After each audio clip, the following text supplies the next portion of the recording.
Dans cette vidéo, on vous présente les règles de Quintet. C'est Cédric et vous êtes chez Golden Meeple. C'est parti.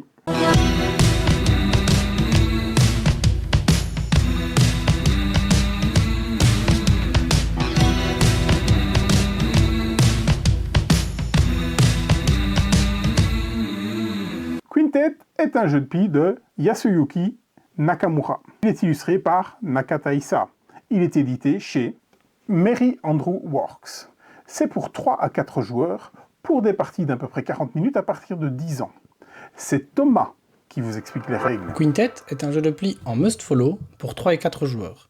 Son deck est composé de 50 cartes, réparties en 5 couleurs, les valeurs allant de 2 à 10 avec un As. Le but du jeu dans Quintet va être de ramasser un maximum de cartes pour former des combinaisons ayant pour somme totale 5. Pour la mise en place, nous allons distribuer 12 cartes à chaque joueur dans une partie à 4 joueurs, ou 14 cartes par joueur dans une partie à 3 joueurs. Nous allons mettre l'ensemble des cartes restantes sur le côté, retourner la première carte qui déterminera l'atout. Nous allons choisir un premier joueur au hasard et nous sommes prêts à démarrer. Quintet a 2 particularités. La première, c'est qu'en plus d'être un must-follow, chaque joueur a la possibilité de couper s'il le veut. Il n'est pas obligé de suivre s'il décide de jouer un atout. La deuxième, c'est que le premier joueur, celui qui rentre dans le pli, va devoir jouer une deuxième carte. Il va jouer la première et la dernière carte du pli. Ici, le premier joueur joue un rouge. Les autres joueurs décident tous de suivre à la couleur.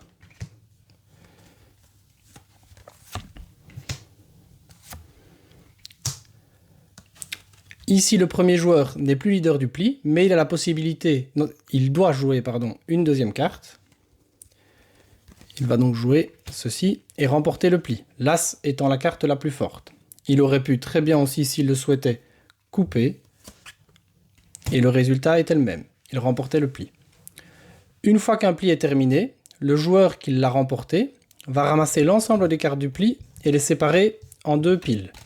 Une pile avec les cartes de valeur supérieure à 5 et les mettre face cachée. Une autre pile avec les cartes ayant pour valeur 5 ou moins. Dans le scoring, l'As est considéré comme un 1 et les mettre face visible devant lui.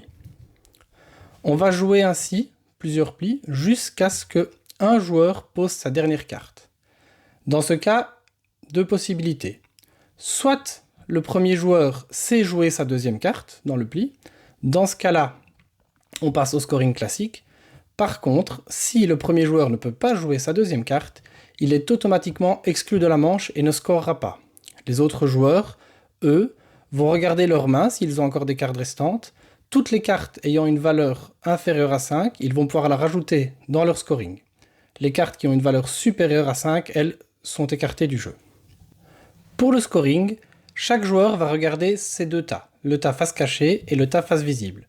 Premièrement, il va compter l'ensemble des cartes qu'il a face cachée, donc qui sont l'ensemble des cartes qu'il a récupérées qui ont une valeur supérieure à 5.